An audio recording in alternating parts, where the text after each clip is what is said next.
এই কোরআনটা যে মা আর বাবা তার সন্তানকে পড়াবে, হাফেজ হাফেজা, আলেম আলেমা বানাবে, কিয়ামতের ময়দানে মুসিবতের ময়দানে আল্লাহ রাব্বুল আলামিন দুইটা স্টেজ কায়েম করবেন। একটা স্টেজের মধ্যে হাফেজ কোরআনের বাবাকে উঠাবেন, আর একটা স্টেজের মধ্যে হাফেজ কোরআনের মাকে উঠাবেন। হাজার হাজার লক্ষ লক্ষ কোটি কোটি কোটি কোটি মানুষের সামনে স্বয়ং আসমানের মালিক নিজ হাত দ্বারা হাফেজ কোরআনের মা আর বাবার মাথায় নূরের মুকুট পড়াইয়া দিবেন। ওই মুকুটের আলোর বিচ্ছুরণের কারণে পুরোটা হাসরের ময়দান আলোকিত হয়ে যাবে। হাসরবাসীরা জিজ্ঞেস করবে, এরা কারা? এরা নবী নাকি রহমতি ফেরেশতারা বলবে না। আবার জিজ্ঞেস করবে ওলি নাকি? না, এরা ওলি না। এ হলো এনায়েতপুর গ্রামের ওই যে 3 মজুর, আর ওই 3 মজুরের স্ত্রী এত সম্মান পাইল কিভাবে?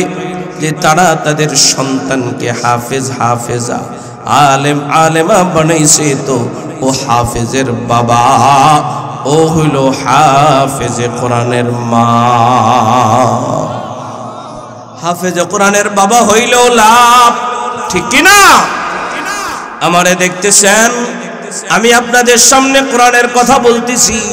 এই যে কথাটা আজকে আমি আপনাদেরকে শোনাইলাম, এমনই একটা আলোচনা। আমার বাবাও একদিন ওই জায়গায় বসে বসে একজন আলেমের জবান থেকে এই হাদিসটা শুনেছিল। আমার বাবা ওখানে বৈশা বৈশা নিয়ত করে ফেলছে, মাঠের অদূর প্রান্তরে বৈশা আমার মাও আলোচনা শুনতেছিল। আমার মাও নিয়ত করে ফেলছে, আমাদের মাদ্রাসায় ভর্তি করে দিছে, হাফেজে কোরআন বানাইছে। হাফেজে কোরআন আমার বড় ভাইকেও বানাইছে। কেন? নিয়ত করে ফেলছে আল্লাহর হাতে নূরের মুকুট পরব। যেদিন আমার বাবা মারা যান, আমার বাবাকে আমি নিজ হাতে গোসল দেই, বড় ভাই জানাজা পড়ান, আমি আমার বাবার লাশটা নিজ হাতে কবরস্থ করি। আমি আমার বাবার লাশটা যখন কবরের মধ্যে রাখি, আমি সেদিন আল্লাহর কাছে দোয়া করেছিলাম, আল্লাহ আমার বাবা আমাদের যেই উদ্দেশ্যে হাফেজ কোরআন বানাইছি, তোমার হাতে নূরের মুকুট পড়বে, আল্লাহ তুমি আমার বাবারে তোমার হাতে নূরের মুকুট পড়াইয়া দিও। তাহলে মা বাবা সন্তান হাফেজ বানাইয়া নূরের মুকুট পাওয়া যায়। সন্তান হাফেজে কোরআন হইলে বাবাটাও দামি, মাটাও দামি। কারা কারা কারা কারা এমন রাজি আছেন আল্লাহর হাতে নূরের মুকুট পড়ার জন্য? কে কে রাজি আছে? লিল্লাহি তাকবীর। আল্লাহ তাআলা আমাদেরকে কবুল করেন, বলেন আমিন। এই কোরআন থেকে যারা মুখটা ফিরায় নিবে তাদের ভয়াবহ পরিণতি আছে। ওমান আ'রাদা আফামান শারাহাল্লাহ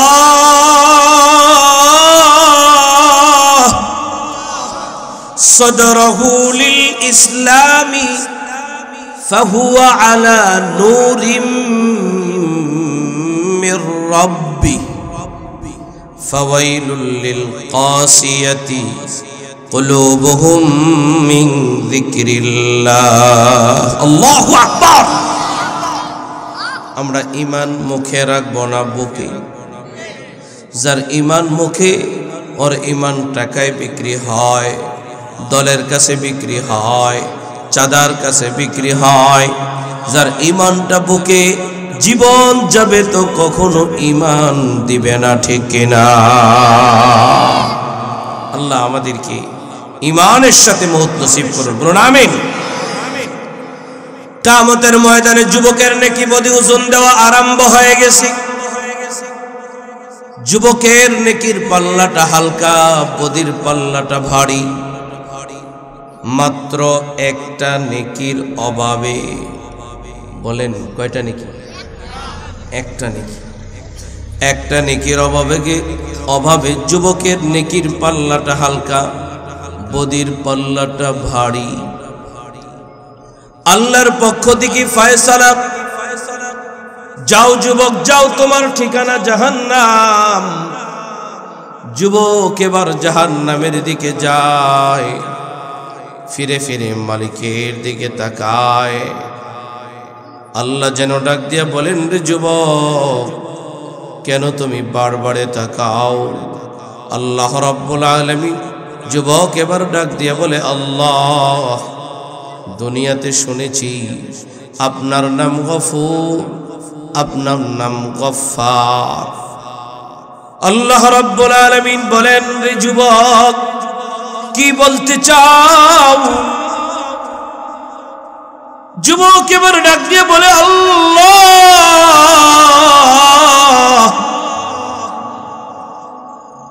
দুনিয়াতে আমার মা ছিল, বাবা ছিল, আমার ভাই বোন বন্ধু বান্ধব ছিল। আমাকে একটুখানি সুযোগ দেন, আমি আমার আত্মীয় স্বজনদের কাছে, মা বাবার কাছ থেকে একটা নেকি আনতে পারি কিনা। আল্লাহ রাব্বুল আলামিন বলবেন, যাও, সুযোগ দিয়ে দিলাম। যুবক এবার হাসরের ময়দানে দৌড়ায়।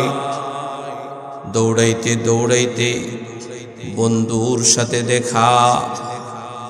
বন্ধুকে ডাক দিয়া বলে, রে বন্ধু, একটা নেকির অভাবের কারণে জাহান্নামের পথযাত্রী, আমাকে একটা নেকি দাও। যুবক বন্ধু এবার ডাক দিয়ে বলে,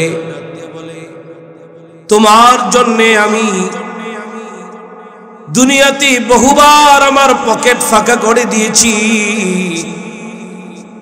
আজকের এই মুসিবতের ময়দানে একটা নেকি দে না বন্ধু। বন্ধু ডাক দিয়ে বলে, কে তুমি? আমি তোমারে চিনি না। ঠিক কিনা? করোনাকালীন সময় বোঝা গেছে ভাই বোনের পরিচয় দেয় না, বোন ভাইয়ের পরিচয় দিতে চায় না। ঠিক কিনা বলে? 2019 সালে কিয়ামতের ময়দানেও যাওয়ার আগে নেই। বিপদে পড়লে কেউ কারো সঙ্গ দিতে চায় না। ঠিক কিনা? আসল বন্ধু চিনা যায় বিপদে, বিপদ ছাড়া বোঝা যায়। এবার যুবক হাসরের ময়দানে দৌড়াইতে দৌড়াইতে বোনের সাথে দেখা। বোনকে ডাক দিয়া বলে, রে বোন, আমি না তোর আদরের ছোট ভাই, আমার একটা নেকি দে। বোনও বলবি, আমি তোমারে চিনি না, তুমি কে? তো দিল থেকে জবান খুলে বলেন না, এমন একটা দিন আমাদের সামনে আছে কি নাই? ভাই বলবি, যা বলবে, রে ভাই, আমি তোমার কলিজার টুকরা ভাই, আমার না তুমি কত আদর করতা। কেউ যদি আমাকে একটা টাচ করত, একটা টাচের বদলায় তুমি 10টা দিতা। ও ভাই, একটা নেকি দাও। সেদিন ভাইও বলবে, কে তুমি? আমি তোমারে চিনি না। ঘুরতে ঘুরতে এবার বাবার সাথে দেখা হয়ে যাবে। বাবাকে ডাক দিয়া বলবে, বাবা, আমি না আপনার কলিজার টুকরা সন্তান, আমার জন্য না আপনি মাথার গাম পায়ে ফেলেছেন। শীতকালীন মৌসুম আসলে পরে আপনি পুরান চাদর ব্যবহার করেছেন, আমাকে নতুন চাদর দিয়েছেন, ভালো জাম্পার দিয়েছেন। খাবার খেতে বসলে, ও বাবা, আপনার প্লেটের মাছের মাথাটা আমার প্লেটে উঠাই দিয়েছে। আমিও যখন আমার বাবা থাকতে একসঙ্গে খাবার খাইতে বসলে মাছের বড় টুকরাটা বাবা আমার প্লেটে উঠাই দিত, এটা দেখতাম। দেখলাম হাদিসের সাথে আর তাফসীরের সাথে সুন্দর অন্তমিল পাওয়া যায়। তার সন্তানকে এই পরিমাণ আদর করে। বাবাকে ডাক দিয়া বলবে, বাবা, একটা নেকি দেন। বাবাও সেদিন বলবে, উল্টা দিকে মুখটা ঘুরে বলবে, কে তুমি? আমি তোমারে চিনি না। এবার যুবক সন্তানটা হাসরের ময়দানে দৌড়াইতে দৌড়াইতে আপন মায়ের সাথে দেখা হয়ে যাবে। মার সাথে যখন দেখা হয়ে যাবে, মাকে ডাক দিয়ে বলবে, মা আমি না আপনার কলিজার টুকরার সন্তান। ووضعته كرها ووضعته كرها وحمله وفصاله 30 شهرا। ওগো মা, আপনি আমাকে পেটে ধারণ করেছেন, কষ্ট করেছেন, এক কষ্টের পর আরেক কষ্ট করেছেন, আমাকে জন্ম দিয়েছেন, রক্তের সাগরে ভেসে গিয়েছেন, তবু আমাকে কষ্ট পেতে দেন নাই। সবাইরে বলে দিছেন আমার জীবন চলে যাবে, আমার সন্তানের যেন কোনো কিছু না হয়, ঠিক কিনা? মায়েদের কষ্ট হয় কি হয় না? ও মা, আমারে দুগ্ধ দান করেছেন, আপনি কষ্ট করেছেন, লালন পালন করেছেন, কষ্ট করেছেন। এই যে 2024 সাল এখন চলতেছি, আশেপাশে লক্ষ্য করা যায় যে ইটের গাঁথনি দিয়া দেয়াল দেয়া আছে। আজকে থেকে 30 বছর আগে কি এমন ইটের গাঁথনি ছিল? বেশিরভাগ ঘর আমার কাছে মনে হয় টিনের ঘরও তেমন বেশি একটা ছিল না। 20-30 বছর আগে সনের ঘর ছিল, একদিক দিয়া বাতাস ঢুকলে আরেক দিক দিয়া বের হয়ে যাইত। কনকনে শীতের মৌসুম, সন্তান মাকে স্মরণ করে দিয়া বলে, মা কনকনে শীতের মৌসুমে আপনি আমাকে কষ্ট পেতে দেন নাই, ডান পাশে শোয়া রাখছেন তো প্রসাব করে ভিজাই দিছি, ফেলে দেন নাই। বাম পাশে রাখছেন, বাম পাশে প্রসাব করে ভিজাই দিলাম, ফেলে দেন নাই। বুকের উপরে রাখছেন, ও মা বুকের উপরেও যখন প্রসাব করে ভিজাই দিলাম, ফেলে দেন নাই। কাপড় সরাইয়া আপনার দেহের গরম দিয়া আমারে সুস্থ রাখার জন্য গরম রাখছেন। মাগো, এক কষ্টের পরে আমার জন্য আপনি আরেক কষ্ট করেছেন, তবু আমারে কষ্ট পেতে দেন নাই। এই যুবক ভাইয়েরা, মায়েদের এমন কষ্ট আছে কি নাই? যার মা নাই সে বুঝে এখন আসলে মা কত বড় ছায়া। পয়গম্বর বলেন, কোন সন্তান যদি তার মা বাবার দিকে তাকায়, আল্লাহ রাব্বুল আলামিন তাকে কবুল হজের নেকি দান করে। মা এত বড় এক নিয়ামত। অমন মাকে ডাক দিয়া বলবে, মা বাবা ছিল না, অন্যের বাড়িতে কাজ করে করে আপনি আমার জন্য খাবারের ব্যবস্থা করেছেন, বস্ত্রের ব্যবস্থা করেছেন, তবু আমারে কষ্ট পেতে দেন নাই। ওগো মা, আজকের এই মুসিবতের ময়দানে, আজকের এই কণ্টকাকীর্ণ ময়দানে, মা আপনার কলিজার টুকরার সন্তানটা একটা নেকির অভাবের কারণে জাহান্নামের পথযাত্রী। মা একটা নেকি দেন।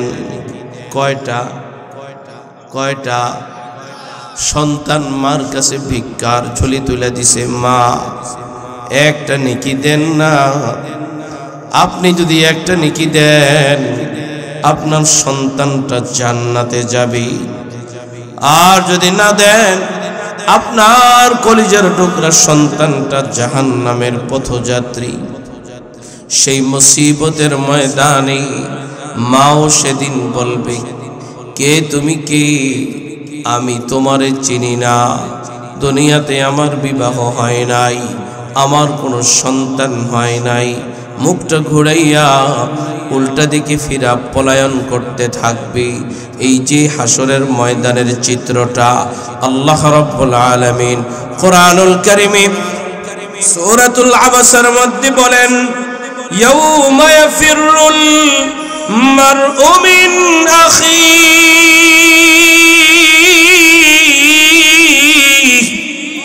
ওয়া উম্মিহি ওয়া আবিহি ওয়া সাহিবাতিহি ওয়া বানিহি। অমন কঠিন মুসিবতের ময়দান আমাদের সামনে আছে কি নাই? অমন কঠিন মুসিবতের ময়দানে হাসরের মাঠের এক কোণায় একদল মানুষ দাঁড়ায় থাকবে, যেই মানুষগুলোর হাতের মধ্যে একটা করে পতাকা থাকবে, যেই পতাকার মধ্যে লেখা থাকবে আলহামদুলিল্লাহ। জবান খুলে বলেন কি লেখা থাকবে? সবাই বলে নাই, সবাই বলেন নাই, এখনো বলে নাই সবাই। বাদাম খাইলে বলবে কিভাবে? এই কথা বললে উঠে চলে যাও। কেন কথা বলো তোমরা? যারা বাদাম খাচ্ছেন বাদাম খাওয়া বন্ধ করেন। আমি তো শুরুতেই বলছি এটা কোরআনের মজমা, হাদিসের মজমা, এটা বড় দাম, এটা তামাশা না। এই জন্য যারা বাদাম খাচ্ছেন বন্ধ করেন, যেটা মুখে আছে খেয়ে নেন, আর যেটা হাতে আছে এটা হাতে রেখে দেন, পরে খাবেন। ক্লাসে বসে খাওয়া, বাদাম খাওয়া, বুট খাওয়া অভদ্রতা, অসৌজন্যতা, অসামাজিকতা, অভদ্রতা। বন্ধ করেন।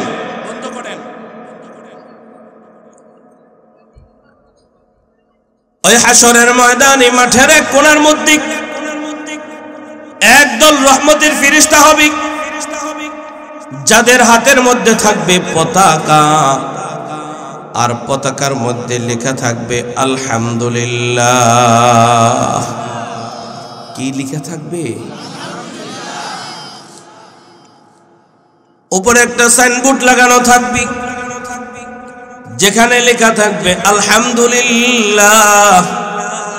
হাসরবাসীরা জিজ্ঞেস করবে এরা কারা? রহমতি ফেরেশতারা জবাব দিয়া বলবি এরা হইল আলহামদুলিল্লাহর দলে। বলেন কোন দলের? কোন দলের? আপনারা কোন দলে? মিশা কথা কইেন না। কোন দলে আছেন এখনো পর্যন্ত? কোন দলে আছেন? একজন গেছে, একদল গেছে, কত দল আছে? যেই দল গেছে তো গেছেই, আর যারা আছে এরা মনে করছে আমরা আকাশে উঠে গেছি। কোন দলের মধ্যে পড়ে রয়েছি এখনো পর্যন্ত? এপিট আর ওপিট, ঠিক কিনা বলেন? হাতের এপিট আর ওপিট। আমরা আল্লাহর দলে থাকতে চাই। কে কে রাজি আছে? নারায়ে তাকবীর, নারায়ে তাকবীর। আল্লাহর একটা দল আছে, আল্লাহ নিজে কোরআনে বলছেন উলাইকা হিজবুল্লাহ।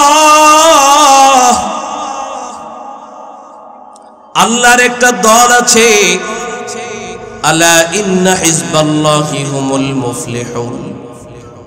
আল্লাহর দলে যারা সফল তারা। আরেকটা দল আছে, উলাইকা হিজবুশ শাইতান। আলা ইন্না হিজবাশ শাইতানি হুমুল খাসিরুন। শয়তানের দলে যারা ক্ষতিগ্রস্ত তারা। জবানটা খুলা উচ্চ কণ্ঠে আওয়াজ দিয়া বলবেন আমরা কার দলে? আল্লাহ সবাই রে কবুল করে। রহমতি ফেরেশতারা বলবে এরা হলো আলহামদুলিল্লাহর দলে। কিছুক্ষণের মধ্যে একদল রহমতি ফেরেশতা ঈশা আলহামদুলিল্লাহর পতাকাবাহী মানুষগুলোকে ধরা ধরা টাইনা টাইনা জান্নাতের গেটের মধ্যে নিয়ে যাবে। সুবহানাল্লাহ। আল্লাহ রাব্বুল আলামিন বলেন, ওয়াসিকাল্লাযীনা ইত্তাকাউ রাব্বাহুম ইলাল জান্নাতি যুমারা হাত্তা ইযা জাউহা ওয়া ফুতিহাত আবওয়াবুহা ওয়া ক্বালা লাহুম খাযানাতুহা সালাম আলাইকুম তিবতুম ফাদখুলুহা খালিদিন। রহমতি ফেরেশতারা মানুষগুলোকে ধৈরা ধৈরা টাইনা টাইনা জান্নাতের গেটের মধ্যে নিয়া জান্নাতি রক্ষী ফেরেশতাকে ডাক দিয়া বলবে, ও জান্নাতি রক্ষী ফেরেশতা, রেজওয়ান দারোগা, তাড়াতাড়ি জান্নাতের গেটটা খুলে দাও। তোমার গেটের মধ্যে কারা আসছে? শুধুমাত্র গেট খুলে দিলে হবে না, তাদেরকে সালাম জানাও। সালাম জানাইলে হবে না, অভিবাদন জানাও। সালামুন আলাইকুম তিবতুম ফাদখুলুহা খালিদিন।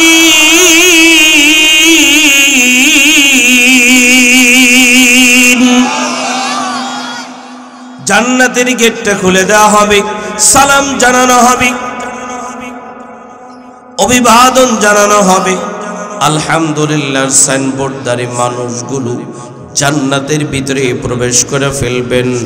জান্নাতের ভিতরে প্রবেশ করার পরে এই মানুষগুলো জান্নাতের ভিতরে আল্লাহ রাব্বুল আলামিনের পক্ষ থেকে হাজারো লাখো কোটি নাজনে আমত পাইয়া মালিকের দরবারে শুকরিয়া আদায় করতে যাইয়া সর্বপ্রথম যেই শব্দটা, যেই বাক্যটা উচ্চারণ করবে সেই শব্দটাই হলো আলহামদুলিল্লাহ।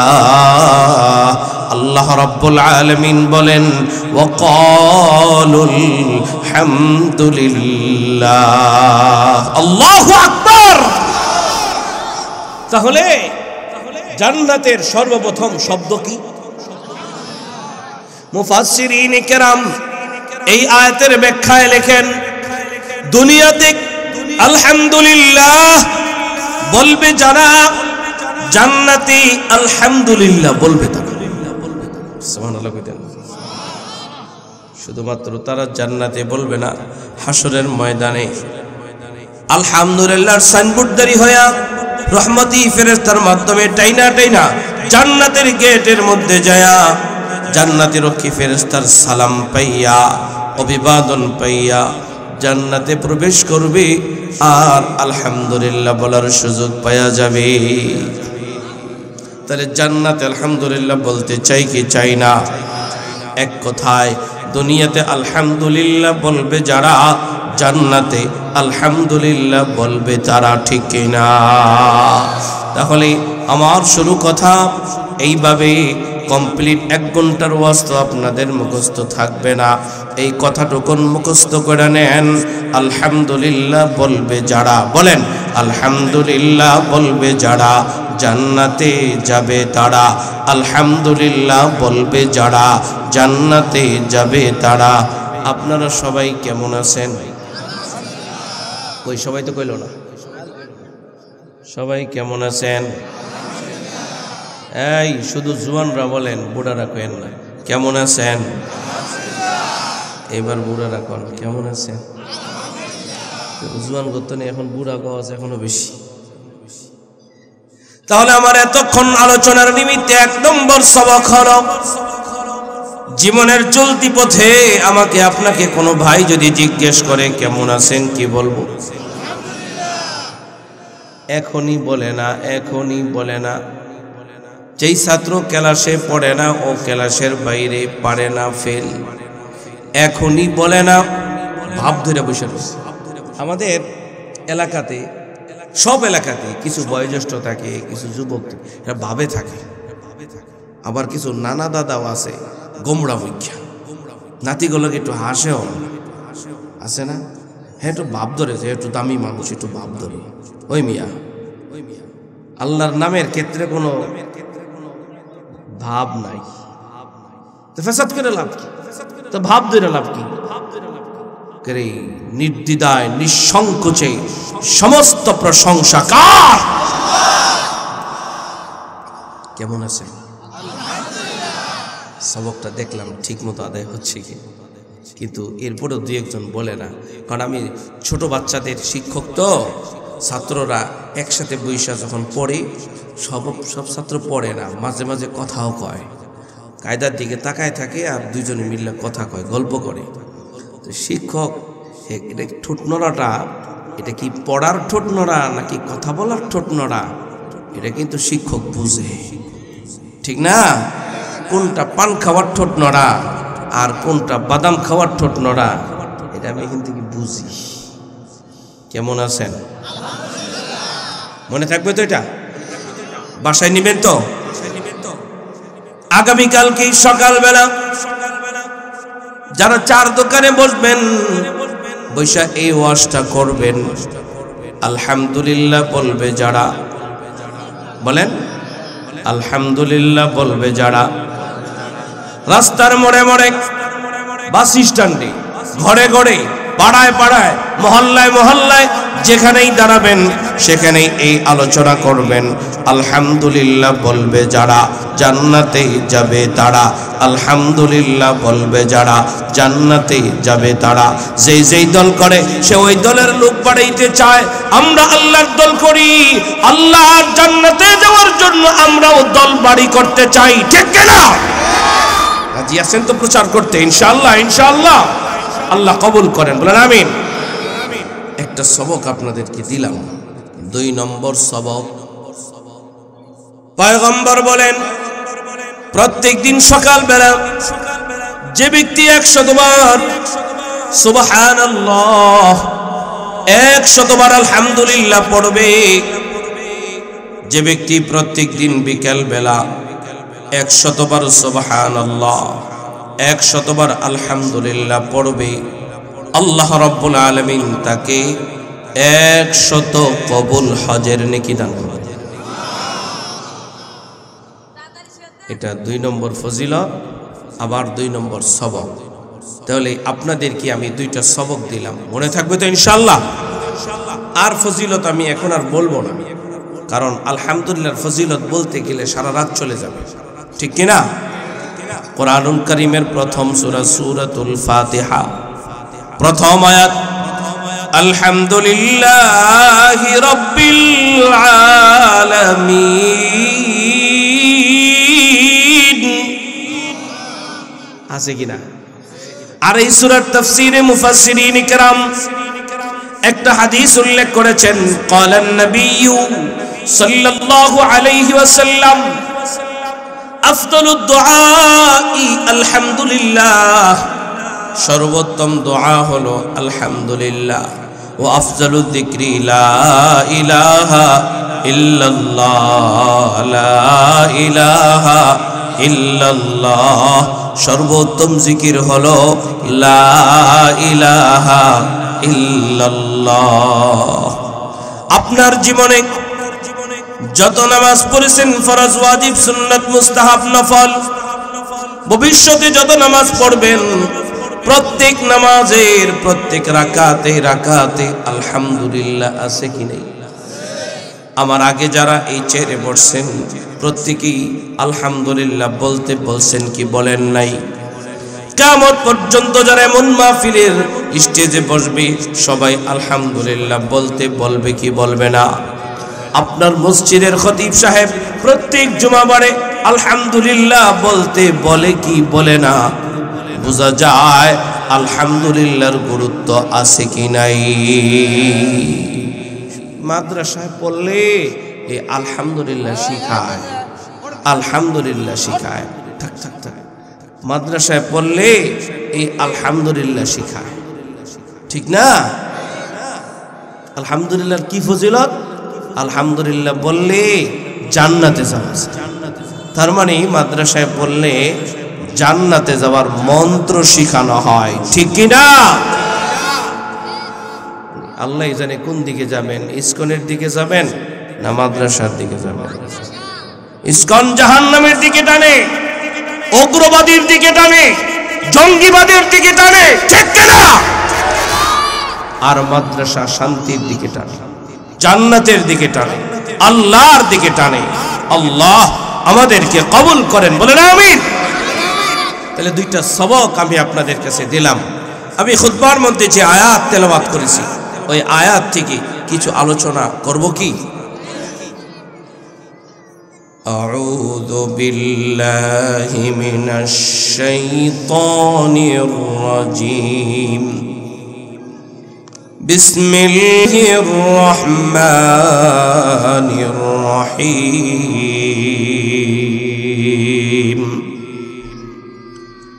ومن أعرض عن ذكري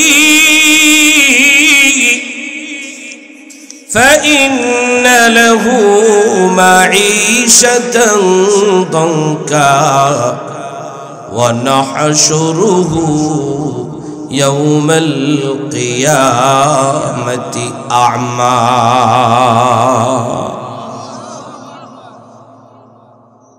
আমি যে আয়াত আপনাদের সামনে তেলাওয়াত করলাম আয়াতটি হলো কোরআনুল কারীমের 16তম পারার হাফিজে কোরআন শরীফের 19 নম্বর পৃষ্ঠার শেষ 3টি আয়াত, যা সূরাত তাহা এর 124, 25 এবং 26 নম্বর আয়াত। কোন সূরা বলেন? কোন সূরা? সূরা তাহার অনেক চমৎকার এক আলোচনা আছে। আমি শুধু আপনাদেরকে আয়াতের মর্মবাণী আজকে শোনাবো ইনশাআল্লাহ। আল্লাহ রাব্বুল আলামিন বলেন, ওয়ামান আ'রাদা আন যিকরি। আল্লাহ রাব্বুল আলামিন বলেন, যে ব্যক্তি আমার জিকির থেকে মুখ ফিরায় নেবে।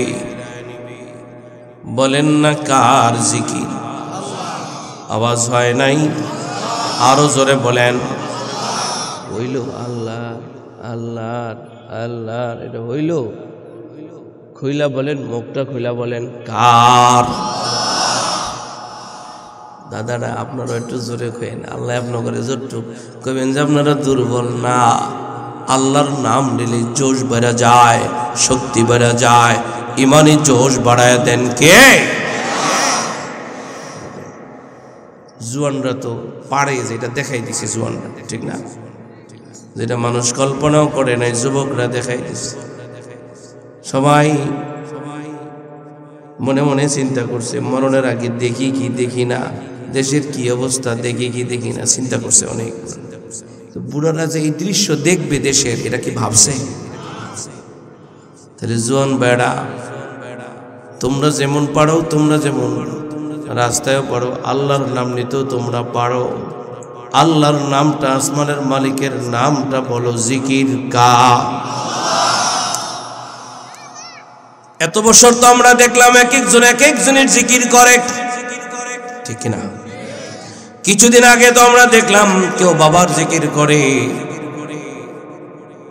কেউ আবার দলের নেতার জিকির করে। সমস্ত জিকির বাদ, জিকির হবে কার? অনেকে তো এমনও আছে, নিজের বাবারে যতবার বাবা ডাকে নাই, নেতার বাবারে তার চাইতে বেশি ডাকছে, ঠিক না বলেন? অনেক এমন আছে নিজের বাবার নামটা ঘরের কোথাও লেখা রাখে নাই, কিন্তু নেতার বাবার নামটাও লেখছি, আবার ছবিটাও টানাইছি, ঠিক না? তো নিজের বাবার নামে পরিচয় হইতে চায় না, আরেকজনের বাবার নামে পরিচয় হয়। আপনি আমার মা, মাও কয়, আফাও কয়, ঠিক না? এক সংসদের এক বক্তব্যে দেখলাম একজনে কইতেছে, আপনি আমার মা লাগেন, আবার কিছুক্ষণ পরে কে আপা, মাও আফাও, কেমন যেন জিকির অন্যদিকে। কোন জিকির হবে না, জিকির হবে কার? আল্লাহ রাব্বুল আলামিন বলেন, ওয়ামান আ'রাদা আন যিকরি, যে যে ব্যক্তি আমার জিকির থেকে মুখটা ফিরায় নিবে, আল্লাহ তাআলার সামনে বলতে চাইতেছেন তার ভয়াবহ পরিণতি আছে, তার খবর আছে। কে বলছেন? তার খবর আছে। আসমানের মালিক বলেন আমার জিকির থেকে মুখটা ফিরায় নিলে তোর খবর আছে, আমার জিকির থেকে মুখটা ফিরায় নিলে পালাইতে হয়। ঠিক কি না? খালি গজবে পড়তে হয়। এই জন্য সাবধান, জিকির কার? আমার আলোচ্য বিষয় হলো আল্লাহর জিকির থেকে মুখ ফিরায় নিলে কি কি ভয়াবহ পরিণতি হতে পারে, সেই কথাগুলো আমাদের জানার দরকার আছে কিনা। এখানে জিকির শব্দ আসছে, আমি আপনাদের সামনে জিকির শব্দের 4টা অনুবাদ করব এবং এই জিকির থেকে মুখটা ফিরায় নিলে কি কি ভয়াবহ পরিণতি হতে পারে। অনেকগুলো পরিণতি থেকে আমি 4টা পরিণতির কথা বলবো। 4 আর 4 কত? এই 8টা কথায় আমার আলোচনা ইতি ইনশাআল্লাহ। অসুবিধা হবে? কথা বোঝা যায় না? বুঝলে বইলেন, দরকার আরেকবার বলবেন, কিন্তু কথা বুঝতে হবে, কিছু নিয়ে যাইতে হবে, খালি হাতে যাওয়া যাবে না। আমরা মাহফিলে আসি কানের মজা নেওয়ার জন্য, কণ্ঠের মজা নেওয়ার জন্য, গল্পের মজা নেওয়ার জন্য। আমি আগের থেকে বলে দিলাম আমি কিন্তু কোনো গল্প বলবো না, কোরআন থেকে কিছু কথা আপনাদের সামনে পেশ করব। অসুবিধা আছে? আল্লাহ রাব্বুল আলামিন বলেন ওয়ামান আ'রাদা আন যিকরি, যে ব্যক্তি আমার জিকির থেকে মুখটা ফিরায় নিবে। এখানে জিকির শব্দের 1 নম্বর তরজমা, জিকির শব্দের 1 নম্বর অনুবাদ হলো জিকির মানে স্মরণ। বলেন জিকির মানে কার স্মরণ? ওয়ালা যিকরুল্লাহি আকবার, আল্লাহর জিকির সবচাইতে বড়। ঠিক কি না? আল্লাহই সবার বড়। বলেন সবচাইতে বড় কি? আজকে এই যে আমাদের এখানে যে মাহফিল হচ্ছে, কার জিকির? আমি কিন্তু খুতবার প্রারম্ভে বলেছিলাম এটা কোরআনের মজমা, আল্লাহর হামদের মজমা, আল্লাহর জিকিরের মজমা। ঠিক কিনা?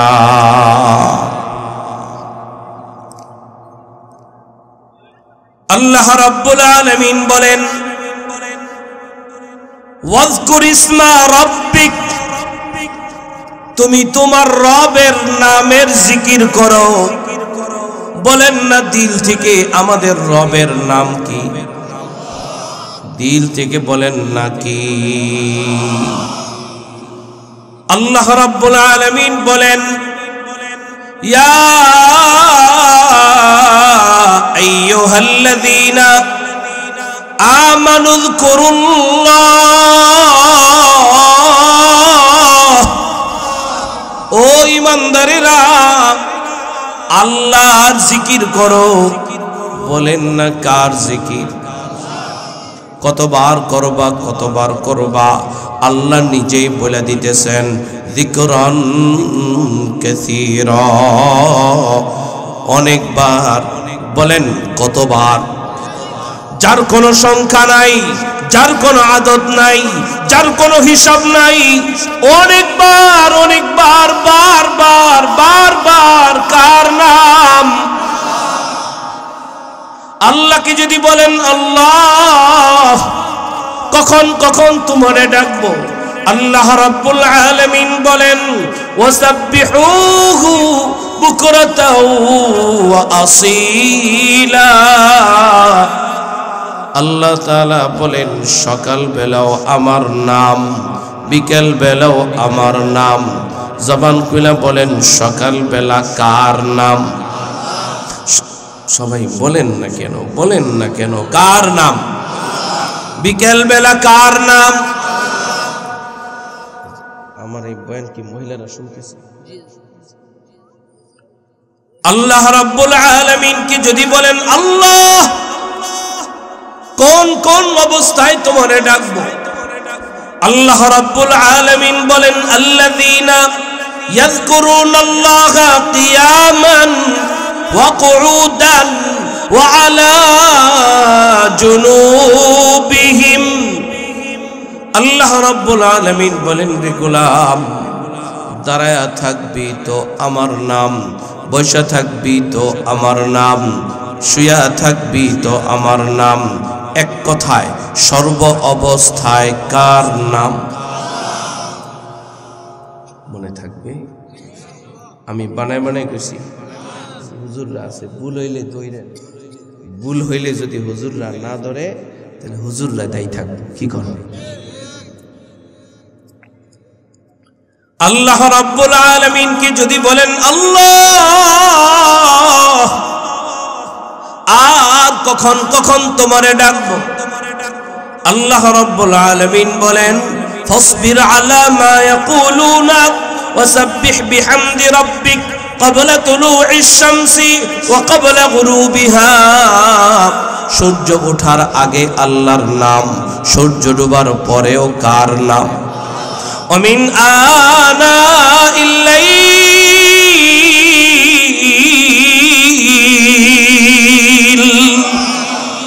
আবার রাতের বেলায় মাঝে মাঝে কার নাম? ফাসাব্বিহ ওয়া আতরাফান নাহার, দিনের বেলার কাজের ফাঁকে ফাঁকে কার নাম? আল্লাহকে যদি বলি আল্লাহ, সূর্য ওঠার আগে যদি আপনারে ডাকি, সূর্য ডোবার পরেও যদি আপনারে ডাকি, দিনের বেলার কাজের ফাঁকেও যদি আপনারে ডাকি, রাতের বেলায় মাঝে মাঝে যদি আপনাকে ডাকি, ওগো মালিক, আপনি আমাদেরকে কি দিবেন? আল্লাহ রাব্বুল আলামিন বলেন, রে গোলাম, কথা দিলাম, লাআল্লাকা তারদা, যাও, কথা দিলাম আমি তোমারে খুশি করে দেব। কে খুশি করে দিবেন? মেম্বারে যদি কয় খুশি কর্ম, চেয়ারম্যান সাহেব যদি কয় খুশি কর্ম, এমপি যদি কয় খুশি কর্ম, মন্ত্রী যদি কয় খুশি কর্ম, কতজনে তো ওয়াদা করলো খুশি কর্ম, মদিনার সনদে রাষ্ট্র চালামো, ঘরে ঘরে চাকরি দেবো, ঘরে ঘরে বিদ্যুৎ দেবো, ঘরে ঘরে এটা দেবো সেটা দেবো। এখন তো আমরা দেখি হাজার হাজার লক্ষ লক্ষ কোটি কোটি কোটি কোটি কোটি কোটি টাকা গ্যাস চুরি করে নিয়ে গেছে, বিদ্যুৎ চুরি করে নিয়ে গেছে, টাকা পর্যন্ত পাচার করে দিছে। ঠিক কিনা? কেউ কথা রাখেনি। 50 বছরের ইতিহাসে অনেককে আমরা দেখলাম কেউ ওয়াদা রক্ষা করেনি। একমাত্র যিনি ওয়াদা রক্ষা করেন তিনি কে? কেউ ওয়াদা রাখেনি, একজনও না। ঠিক কিনা বল? নাহলে এখনো পর্যন্ত স্বাধীনতার এই 50, 52, 53 বছরে বয়োজ্যেষ্ঠ বাবারা যারা আছেন, যারা এই হালত দেখেছেন, কি চেয়েছিলেন, কি পেয়েছেন, এখনো পর্যন্ত দেশ নিয়ে বিভিন্ন ষড়যন্ত্র ইতিমধ্যেই আপনারা দেখেছেন। দেশকে ষড়যন্ত্রের দিকে দিকে আস্তে আস্তে নিয়ে যাচ্ছে। ঠিক কিনা বলে? ওপারে বসে বসে এপারে বিভিন্ন ষড়যন্ত্র আঁটতেছেন, কিন্তু মানুষ বুঝে গিয়েছে মানুষ এখন তন্ত্রমন্ত্র চায় না, মানুষ এখন কোরআনের বিধান চায়। ঠিক কিনা? ঠিক। 50-52 বছরে তন্ত্রমন্ত্র দেখেছি আমরা, এখন আমরা কোরআনের মন্ত্র দেখতে চাই। কারা কারা রাজি আছেন? কারা কারা সংসদে কোরআন চাই? ঠিক কিনা বলেন? কি চাই? কি চাই? আল্লাহ আমাদেরকে কবুল করেন, বলেন আমিন। আল্লাহ রাব্বুল আলামিন বলেন, লাআল্লাকা তারদা, যাও, কথা দিলাম, কথা দিলাম আমি তোমারে খুশি করে দিব। বিশ্বাস হয়? কে কইছে? কে? আল্লাহ ওয়াদা করে কইছে, এমনি করে লাআল্লাকা শব্দ ব্যবহার করেছে। এখানে লাআল্লাকা এটা তাকিদের জন্য ব্যবহার করা হয়েছে। অবশ্যই আমি তোমাদেরকে খুশি করব। সুবহানাল্লাহ। যেন আল্লাহ বলেছেন আমি কথা দিলাম। বাবা মা সন্তানের সাথে কথা দিলে রক্ষা করে না, সন্তান মা বাবার সাথে কথা রক্ষা করে না, সরকার জনগণের সাথে কথা রক্ষা করে না, জনগণ সরকারের কথাও রক্ষা করে না, কেউ ওয়াদা রক্ষা করে না। যিনি ওয়াদা ভঙ্গ করেন না তিনি কে? তিনি বলছেন, এই গোলাম, আমি তোরে খুশি করে দিব। এরপরেও যদি জিজ্ঞেস করেন আল্লাহ কি দিয়ে খুশি করবেন, আল্লাহ যেন বলেন লাআল্লাকা তারদা, যা মরণের সময় তোরে ঈমান দিয়ে খুশি করব। আল্লাহ আর কি দিয়ে খুশি করবেন, আল্লাহ যেন বলেন রে গোলাম, কবরটাকে জান্নাত বানায়া খুশি করে দেব। উলামায়ে কেরাম হাজির আছি, মুফাসসিরিন কেরাম এই আয়াতের তাফসীরে লিখেছেন লাআল্লাকা তারদা, আল্লাহ যেন বলেন রে গোলাম, ওই কিয়ামতের ময়দানে নেকিবদি যখন ওজন দেয়া হবে, মিজানের পাল্লায় তোর নেকির পাল্লাটা ভারী করে দিয়ে খুশি করে দেব। ওগো মালিক, আর কি দিয়া খুশি করবেন, আল্লাহ যেন বলেন লাআল্লাকা তারদা, যে গোলাম 30,000 বছরের পুলসিরাত মুহূর্তের মধ্যে পার করে দিয়ে খুশি করে দেয়। ওগো মালিক, আর কি দিয়া খুশি করবেন, আল্লাহ যেন বলেন লাআল্লাকা তারদা, যাও বিনা হিসাবে জান্নাত দিয়ে দেব। কারা কারা বিনা হিসাবে জান্নাতে যেতে চায়? লিল্লাহি তাকবীর। সদা সদা সদা সর্বদা কার নাম? আল্লাহ আল্লাহ আল্লাহ আল্লাহ আল্লাহ আল্লাহ আল্লাহ আল্লাহ। ওয়ামান আ'রাদা আন যিকরি,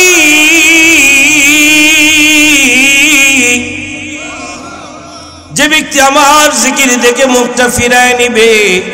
জিকির শব্দের 2 নম্বর তরজমা হলো জিকির মানে কোরআন।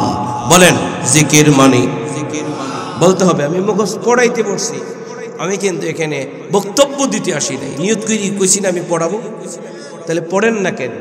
পড়াইলে বলেন জিকির মানে, সবাই বলেন জিকির মানে। জিকির মানে কোরআন। আল্লাহ রাব্বুল আলামিন বলেন ইন্না নাহনু নাযালনা যিকরা ওয়া ইন্না লাহু লাহাফিযুন। আল্লাহ রাব্বুল আলামিন বলেন এই জিকির আমি নাজিল করেছি এবং এই জিকিরের হেফাজতকারী আমি আল্লাহ। এই আয়াতের মধ্যে কোরআন শব্দ উল্লেখ নাই, ঠিক আছে না? এখানে জিকির আছে, জিকির শব্দ আছে।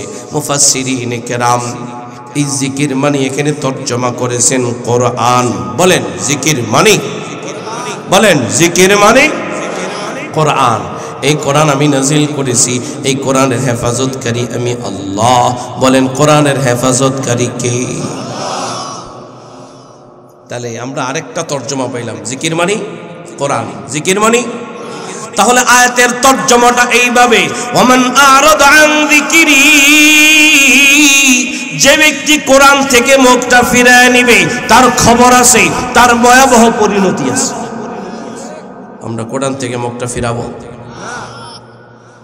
তাহলে যদি একটু হিসাব করে দেখেন, হিসাব করে দেখেন যারা বয়োজ্যেষ্ঠ আছেন, যাদের বয়সটা 15, 20, 25, 30, 40, 50, 60, 70, 80, 90 এত বছর বয়সেও যারা কোরআন পড়তে পারেন না, পারলেও শুদ্ধ কইরা পারেন না, অথচ সবাই জানেন শুদ্ধ কইরা নামাজে শুদ্ধ কইরা তেলাওয়াত করা ফরজ না নফল। নামাজ ভঙ্গের কারণ 19টি, এর মধ্যে 1 নম্বর, নামাজে অশুদ্ধ পড়লে নামাজ হয়। বলেন নামাজ হয়? তাহলে হাজী সাহেব 20 বছর ধরে নামাজ পড়েন হয় না, 40 বছর ধরে নামাজ পড়েন হয় না, আলহামদুর জায়গায় এখনো পর্যন্ত আলহামদু বলেন, নামাজ হয় না। এটাই মাসালা, এটাই ফতোয়া, এটাই সিদ্ধান্ত। এখনো পর্যন্ত আপনার পরিবর্তন করতে হবে। এখনো পর্যন্ত মাথায় খেললো না। কি করে ভাবলেন? কি করে ভাবলেন? আমরা কি খুব ভালো আছি? বলেন তো, খুব বেশি একটা ভালো নাই। কোরআন শুদ্ধ করে পড়তে পারি না, নামাজ হয় না। যেই নামাজের হিসাব সর্বপ্রথম আল্লাহ তাআলা নেবেন সেটাই হচ্ছে। অথচ আমাদের এই বাংলাদেশে যেখানে কোরআন শুদ্ধ করে শেখানো হয়, এমন এমন মাদ্রাসাগুলো সবচাইতে অবহেলিত। সবচাইতে বেশি অবহেলিত। রাস্তাটা হেঁটে যায়, মাদ্রাসাগুলোর দিকে বাঁকা চোখে তাকায়, যেখানে শুদ্ধ করে কোরআন তেলাওয়াত শেখানো হয়। ঠিক কিনা বলেন? মানুষের ঈমানের পরে অন্যতম ইবাদত নামাজকে পরিপাটি করার জন্য, নামাজকে ঠিক করার জন্য অন্যতম যে বিষয় কোরআন শুদ্ধ করে পড়া, সেই প্রতিষ্ঠানগুলোর দিকে আমরা বাঁকা চোখে থাকি, অবহেলিত ভাবে আমরা। আমাদের কপাল বড় খারাপ, কপাল বেশি ভালো না, কারণ আমরা কোরআন থেকে বহু দূরে। ঠিক না? ঠিক কইলেও ঠিক, ঠিক না কইলেও ঠিক। এই যে এত কথা বলে গেলাম, এরপরও ঠিক হইতো না, কারণ খুনে ধরে গেছে, পইচা গেছে, ক্যান্সার হয়ে গেছে। ঠিক হওয়া বড় মুশকিল। ক্যান্সার একদিনে ভালো হয় না। কি বলেন? তাহলে জিকির মানি? বলেন জিকির মানি? কোরআন কতটুকুন? সূরা ফাতিহা থেকে সূরাতুন নাস পর্যন্ত এই কোরআনের ভিতরে সুদের কথা আছে কি নাই? সুদ হালাল না হারাম? এরপরও যারা সুদ খায়, তাহলে আয়াতের তর্জমা এইভাবে, যারা কোরআন থেকে মুখ ফিরায়া সুদ খায়, কোরআনের বিধানকে লঙ্ঘন করে, ওদের খবর আছে এই কোরআনের মধ্যে পর্দার কথা আছে কি নাই? এই কোরআনের মধ্যে বিচার ব্যবস্থার কথা আছে কি নাই? ওমান লাম ইয়াহকুম বিমা আনজালাল্লাহ ফাউলাইকা হুমুল কাফিরুন ফাউলাইকা হুমুল যালিমুন ফাউলাইকা হুমুল ফাসিকুন। কোরআন দিয়ে যারা বিচার কার্য পরিচালনা করে না, ওরা কাফের, ওরা ফাসিক, ওরা জালেম। ঠিক কি না? আছে তো। তাহলে যারা এই কোরআন থেকে মুখটা ফিরায় নেয়, ওদের খবর আছে। ঠিক না? বিস্তারিত ব্যাখ্যার গেলাম না, এতটুকুন বললাম। শুধু কোরআনটা দামি না বেদামি এতটুকুন না বললেই নয়, এই জন্য বলতেছি, কারণ এটার মহাব্বতটা যদি দিলে না ঢোকে, শুধু মহাব্বতটা দিলে দেবার জন্য বলি। কোরআনটা দামি না বেদামি, বেশি না কম? এই কোরআনটা এত দামি, কোরআনটা যেখানে লাগে ওই জায়গার দাম বেড়ে যায়। দেখেন না, আমার বাবা মা আমারে কোরআন পড়াইছে, আমি কোরআন পড়ছি, তো আপনার কপালে আল্লাহ উঠে আমারে বসাই দিচ্ছে, আমারে বসায় নাই। এটা কোরআনের মর্যাদা। কিসের মর্যাদা? আচ্ছা, আমি যে এখানে বসে বসে আলোচনা করতেছি, আপনাদের ভালো লাগে না খারাপ লাগে? তাহলে আপনার ছেলেটা যদি এখানে বসে করতো কেমন লাগতো? তাহলে কে কে রাজি আছেন যে নিজের ছেলেকে হাফেজ আলেম বানাবেন? কে কে রাজি আছেন? বুঝা এই নামান, মিশা কথার হাত উঠায় না। সত্যি সত্যি নাতিপুতি ছেলে মেয়ে হাফেজ, হাফেজা, আলেম, আলেমা পাক্কা এরাদা কে কে আছে যে হ্যাঁ ইনশাআল্লাহ? বুঝা শুই না উঠাই। ঠিক তো? আল্লাহ কবুল করে। কোরআনটা যেখানে লাগে সেই জায়গার দাম বেড়ে যায়। এই কোরআনটা বহন করা হযরত জিবরাইল আমিন আলাইহিস সালাতু ওয়াস সালাম আমাদের নবীর কাছে নিয়ে আসছে। নাযালা বিহির রূহুল আমিন।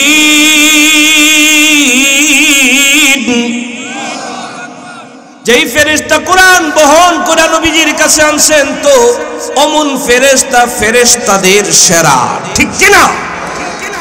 এই কোরআনটা যেই নবীর উপরে নাজিল হয়েছে, আলহামদুলিল্লাহিল্লাযী আনজালা আলা আবদিহিল কিতাব ওয়া লাম ইয়াজআল লাহু ইওয়াজা। এই কোরআনটা যেই নবীর উপরে নাজিল হলো, অমন নবী, নবীদের নবী, সেরা নবী। ঠিক কি না? মুহাম্মাদুর রাসূলুল্লাহ। বলেন না মুহাম্মাদুর রাসূলুল্লাহ। বলেন না, দিল দিয়া বলেন। নবীর নাম বললেও নেকি হয়, গুনাহ মাফ হয়, মর্যাদা বাড়ে।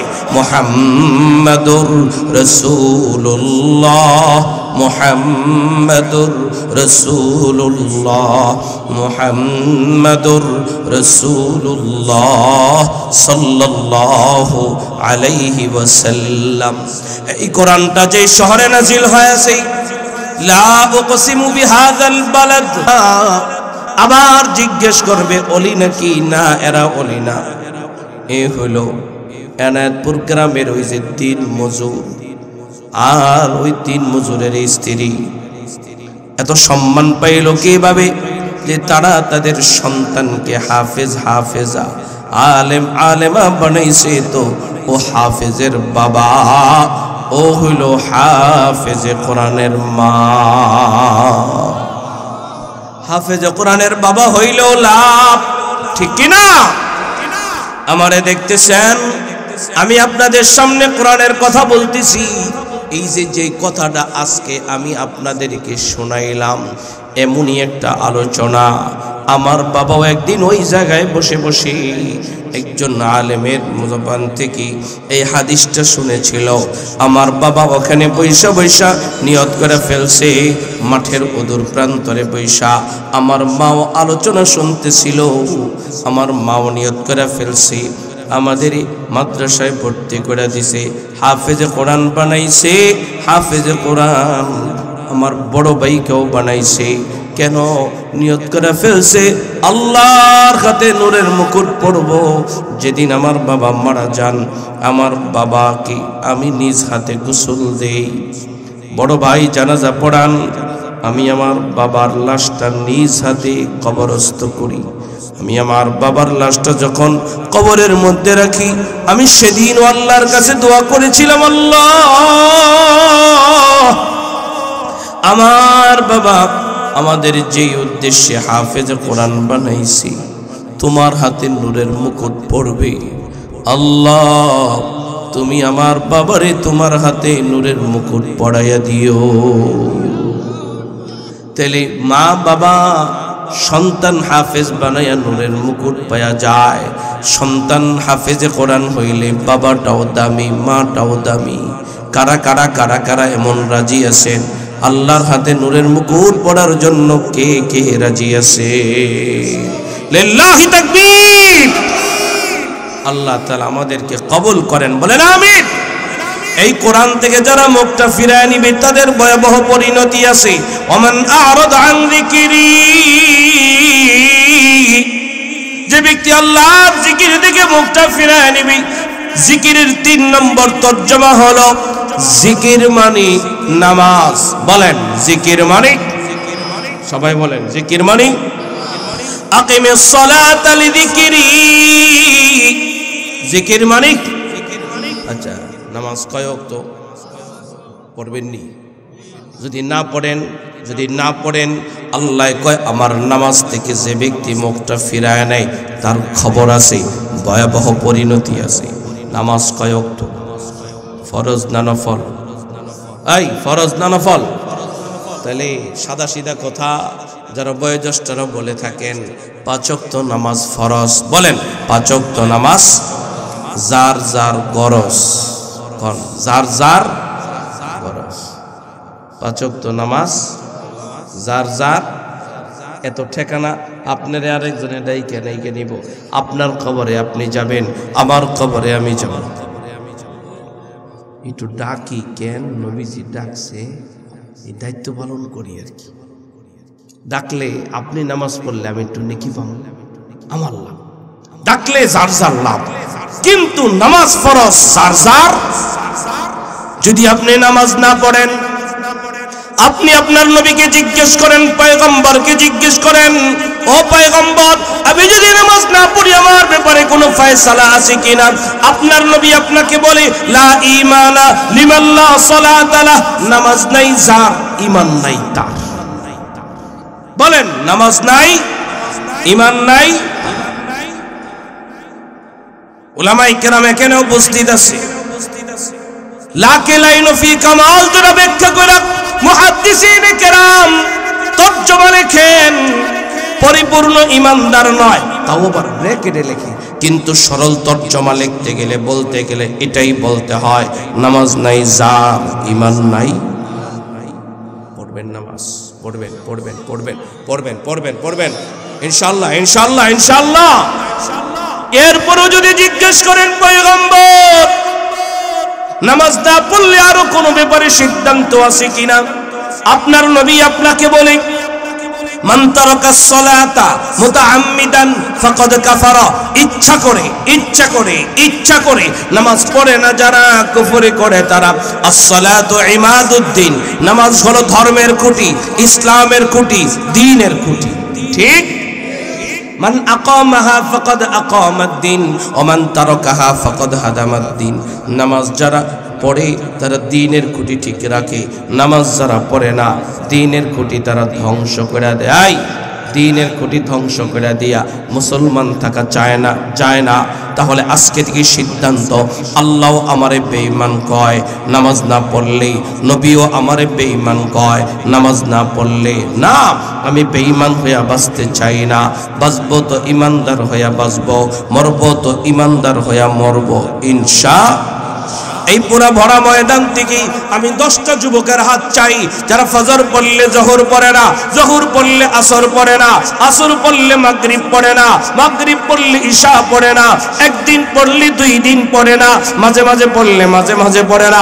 আজকে যখন জানলো নামাজ না পড়লে আল্লাহ আমারে বেঈমান বলে, নামাজ না পড়লে নবীও আমারে বেঈমান বলে, না না, আমি ঈমান নিয়ে বাঁচতে চাই, ঈমান নিয়ে মরতে চাই। 10টা যুবকের হাত দেখতে চাই। সবাই তুলবেন না, যারা পড়েন এদেরকে কই নাই, যারা ঠিকঠাক মতো পড়েন না আজকে থেকে জীবনের তরে আর ছাড়বো না। পাক্কা এরাদা একটু দাঁড়ান তো দেখি তো, যারা আর জীবনে ছাড়বেন না ইনশাল্লাহ, তাক দাঁড়ানো লাগবে না। আর বাকিরা পড়বে না, বাকিরা যেটি পড়ো না তোলো নাই, তাই বেঈমান হইয়া বেঁচে থাকবে না। পড়বেন ইনশাল্লাহ। কয়ক তো পড়বা, কয়দিন প্রত্যেক দিন, কয়দিন? আল্লাহ সবাই রে কবুল করে, বলেন আমিন। 4টা বলছিলাম, 3টা গেল। 4 নম্বর, ওমান আরাদা আন যিকরি। জিকির মানি ইলম, বলেন জিকির মানি, সবাই বলেন জিকির মানি ইলম, জিকির মানি ইলম। আল্লাহ বলেন ফাসআলু আহলায যিকর, ঠিক আছে, ফাসআলু আহলায যিকর।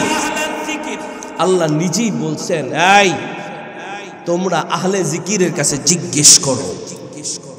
এখানে জিকির মানে ইলম, আহলে ইলমের কাছে জিজ্ঞেস করো। ইলম যারা অর্জন করে তাদেরকে আলেম বলা হয়। বলেন, যারা ইলম অর্জন করে তাদেরকে কি বলা হয়? আলেম কাকে বলে? আলেমের শর্টকাট একটা ব্যাখ্যা হলো জানে এবং মানে। বলেন, জানে এবং মানে, তাকে বলা হয় আলেম। জানে কিন্তু মানে না, তার নাম হলো জালেম। আলেম টাকনুর নিচে পায়জামা পরে জালেম, ঠিক কিনা? কিছু সরকারি আলেম আছে আমাদের দেশে, এরা খুব সার্টিফিকেট দাবি করে, কিন্তু হাঁটতে চলতে ফিরতে দেখা যায় তারা টাকনুর নিচে পায়জামা পরে। মা আসফালা মিনাল কাবাইনি মিনাল ইজারি ফিন্নার। আলেম দাবি করে, অমুক সব দাবি করে।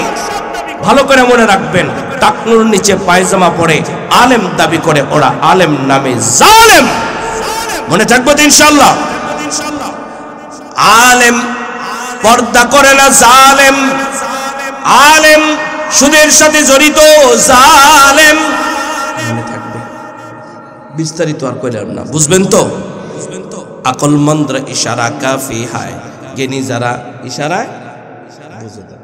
আর আমি তো পাগলের সামনে কথা কইতেছি না, জ্ঞানীদের সামনে বলতেছি। আল্লাহ আমাদেরকে সহি বুঝ দান করেন। তাহলে আয়াতের তরজমাটা এইভাবে, ওমান আরাদা আন যিকরি,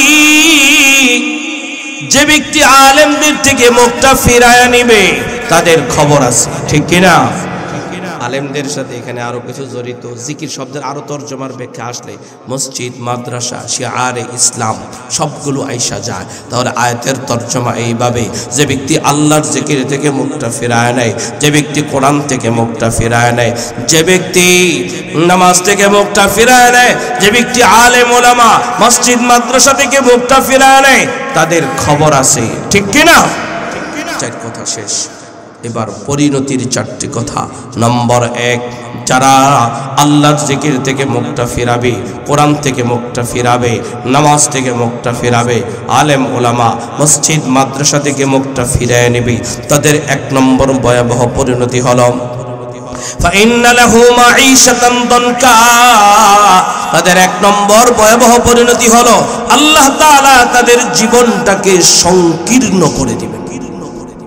কি করে দিবেন? সংকীর্ণ, সংকুচিত করে দিবেন। এটা একটা খুব মারাত্মক অবস্থা।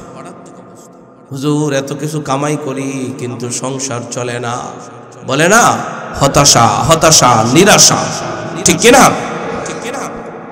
যেমন অনেকে আত্মহত্যা করে না, আল্লাহর এত বড় দুনিয়া থাকার পরেও তারা আত্মহত্যা করে। কেন? থাকার জায়গা নাই, মুখ দেখাবার জায়গা নাই, ঠিক কিনা বলেন? জীবন সংকীর্ণ হয়ে যায়। 2টা কথা বলি। 1 নম্বর, আমাদের বাংলাদেশের চলচ্চিত্রের নাম বলবো না, যে কোনো একজনের শ্বশুর এই প্রথম দ্বিতীয় স্বাধীনতার আগে, বেশ কিছুদিন আগে এই ফেসবুক লাইভে এসা লাইসেন্স করা পিস্তল দিয়া মাথার মধ্যে গুলি করে আত্মহত্যা করেছে। আপনারা শোনেন নাই? কেন? অথচ টাকা পয়সা আছে, ক্ষমতা আছে, কোরআন থেকে মুখটা ফিরিয়েছিল, নামাজ থেকে মুখটা ফিরিয়েছিল, জিকির থেকে মুখটা ফিরিয়েছিল, আলেম ওলামাদের ব্যাপারে কটাক্ষ করেছিল। তার 1 নম্বর ভয়াবহ পরিণতি, এত বড় দেশ থাকার পরেও, এত বড় পৃথিবী থাকার পরেও তার থাকার জায়গা নাই, ঠিক কিনা বেঠিক? একটা জলজন্ত প্রমাণ, জলজন্ত দলিল। ক্ষমতা থাকার পরেও, টাকা পয়সা লুট করার পরেও থাকতে পারে নাই, পলাইতে হয়েছে, ঠিক কিনা কন? এত বড় দেশ বাংলাদেশ, থাকার জায়গা হইল না, পলাইতে হইল। কেন? ওয়াদা করছিল মদিনার সনদে রাষ্ট্র চালাবে, অথচ যারাই মদিনার কথা বলেছে, কোরআনের কথা বলেছে, এদেরকে ধরে ধরে জেলখানায় পড়ছে, ঠিক কিনা বলেন? তাহলে দেখেন আর বুঝাইতেইব, বুঝছেন তো? 1 নম্বর পরিণতি জীবন সংকীর্ণ হওয়া। মুফাসসিরিনে কেরাম এখানে কবরের কথা উল্লেখ করেছেন। যারা কোরআন থেকে মুখটা ফিরাবে তাদের কবরের মধ্যেও জায়গা সংকীর্ণ হয়ে যাবে। পয়গম্বর বলেন, এক পাশের মাটি আরেক পাশের মাটি এত জোরে চাপ দিবে হাড়গোড়গুলো একটার ভিতরে। পয়গম্বর হাতের আঙ্গুল হাতের ভিতরে ঢুকাইয়া দেখাইছেন, এইভাবে মানুষের হাড়গোড় একটার ভিতরে একটু ঢুকেছে। ভয়াবহ পরিণতি আছে দুনিয়াতেও কবরেও। বলেন দুনিয়াতেও কবরেও। 2 নম্বর ভয়াবহ পরিণতি, ওয়ানাহশুরুহু ইয়াউমাল কিয়ামাতি আমা। কিয়ামতের ময়দানে আল্লাহ রাব্বুল আলামিন কানা করে তুলবেন, অন্ধ করে তুলবেন। কি করে তুলবেন? আর সেদিন বলবে, ক্বালা রাব্বি লিমা হাশারতানি আ'মা ওয়া ক্বাদ কুনতু বাসীরা। আল্লাহ, দুনিয়াতে তো আমরা চক্ষুষ্মান ছিলাম, আজকে কানা কেন? আল্লাহ কয়, ক্বালা কাযালিক, যেমনি ভাবে দুনিয়াতে আমার কোরআনের ব্যাপারে কানা হইছিলি, মসজিদ দেখলে চক্ষুটারে গুলাই ফেলছিলি, আজকে আমি তোরে কানা করে তুললাম। এরপরে 3 নম্বর পরিণতি, قال كذلك أتتك آياتنا فنسيتها وكذلك اليوم تنسى। দুনিয়াতে নামাজকে ভুলে গেছিলি, কোরআনকে ভুলে গেছিলি, আলেম ওলামাদেরকে ভুলে গেছিলি, মসজিদ মাদ্রাসা ভুলে গেছিলি, আজকের দিনে আমি তোরে ভুলে গেলাম। আল্লাহ যদি ভুলে যায়, আল্লাহ যদি ভুলে যায়, এই আল্লাহ যদি ভুলে যায়, বাঁচার উপায় আছে? 4 নম্বর ভয়াবহ পরিণতি, ওমাইয়াশু আন যিকরির রহমান নুকাইয়িদ লাহু শাইতানা। যে ব্যক্তি আল্লাহর জিকির থেকে মুখটা ফিরায় নিবে, নামাজ থেকে মুখটা ফিরায় নিবে, কোরআন থেকে মুখটা ফিরায় নিবে, এই মাদ্রাসা মসজিদ থেকে আলেম ওলামাদের থেকে মুখটা ফিরায় নিবে, আল্লাহ কয় তার 4 নম্বর ভয়াবহ পরিণতি হলো তার পিছনে আমি শয়তান লাগাইয়া দিই। তুমি ভাবছো তুমি মাদ্রাসার বিরোধিতা কইরা বাইচা গেলা, না, তোমার পিছনে কারে লাগাই দিছে? বলেন কে কারে লাগাই দিছে? এই জন্য লক্ষ্য করে দেখবেন, মহল্লায় মহল্লায়, পাড়ায় পাড়ায়, এলাকায় এলাকায় শুধুমাত্র যে যারা দাড়ি কাটে টুপি ছাড়া এরাই যে বিরোধিতা করে এমনটা না। এখন পাড়ায় পাড়ায়, মহল্লায় মহল্লায়, মসজিদে মসজিদেও লক্ষ্য করে দেখবেন টুপি নিয়া, দাড়ি নিয়া, জুব্বা নিয়াও দ্বীনের দাঈ দাবি কইরাও ইমামদের বিরোধিতা করে, আলেমদের বিরোধিতা করে। মনে রাখবেন কোরআনের এই আয়াত অনুযায়ী যারা আলেমদের থেকে মুখটা ফিরায় নেয়, আলেমদের বিরোধিতা করে, এদের পিছনে আছে কে? বলেন আছে কে? শয়তান থাকলে কি হয়? ফাহুয়া লাহু করিন, ফাহুয়া লাহু করিন, ফাহুয়া লাহু করিন। শয়তান তার কাছে হয়ে যায়, শয়তান তার বন্ধু হয়ে যায়, শয়তান তার ফ্রেন্ড হয়ে যায়। যার বন্ধু শয়তান হয় ও আলেমদের বিরোধিতা করে, শয়তান যার বন্ধু হয় মাদ্রাসার বিরোধিতা করে, শয়তান যার বন্ধু হয় মসজিদের বিরোধিতা করে, শয়তান যার বন্ধু হয়ে যায় কোরআনের বিরোধিতা করে। ঠিক কি না? ও তাবলিগ ওয়ালাও হতে পারে, ও পীরের মুরিদও হতে পারে, ঠিক কি না? ও দলের লোকও হতে পারে, যে কেউ হতে পারে, পাগড়ি পইরাও হতে পারে, পাগড়ি সারাও হতে পারে। যেই আলেমদের বিরোধিতা করবে ওর বন্ধুকে। বলেন বলেন বলেন বলেন, আমরা কি শয়তানকে বন্ধু বানাতে চাই? আল্লাহ রাব্বুল আলামিন বলেন, ওয়া ইন্নাহুম লায়াসুদ্দুনাহুম আনিস সাবিলি ওয়া ইয়াহসাবুনা আন্নাহুম মুহতাদুন। শয়তান যার পিছনে লেগে যায় ও করবে উল্টা পাল্টা, আর মনে করে আমি হেদায়েতের উপরে আছি, আমি ভালো কাজ করেছি। না রে না, কোরআন থেকে দূরে থাকা ভালো না, নামাজ থেকে দূরে থাকা ভালো না, আলেমদের বিরোধিতা করা ভালো না। দেখেন না বেদাতীরা মাজারে যায় সিজদা দেয়, মনে করে ইবাদত করতেছি, ঠিক কি না? অনেকে তাবলীগের নাম নিয়া আলেমদের বিরোধিতা কইরা আবার মনে করে আমি ঠিক কাজ করতেছি। কোশ্চেন কালেও না, বেদাতীরা মাজারে সিজদা দিয়া যেমন বেদাত করে মনে করে আমি হেদায়েতের উপরে আছি, ঠিক তেমনি ভাবে কোন দায়ী দাবি করে, তাবলীগের সাথী ভাই দাবি করে, আলেমদের বিরোধিতা করে যদি দাবি করে আমি হেদায়েতের উপরে আছি, এটা মিথ্যা কথা। ঠিক কি না? ঠিক। ভালো করে মনে রাখেন।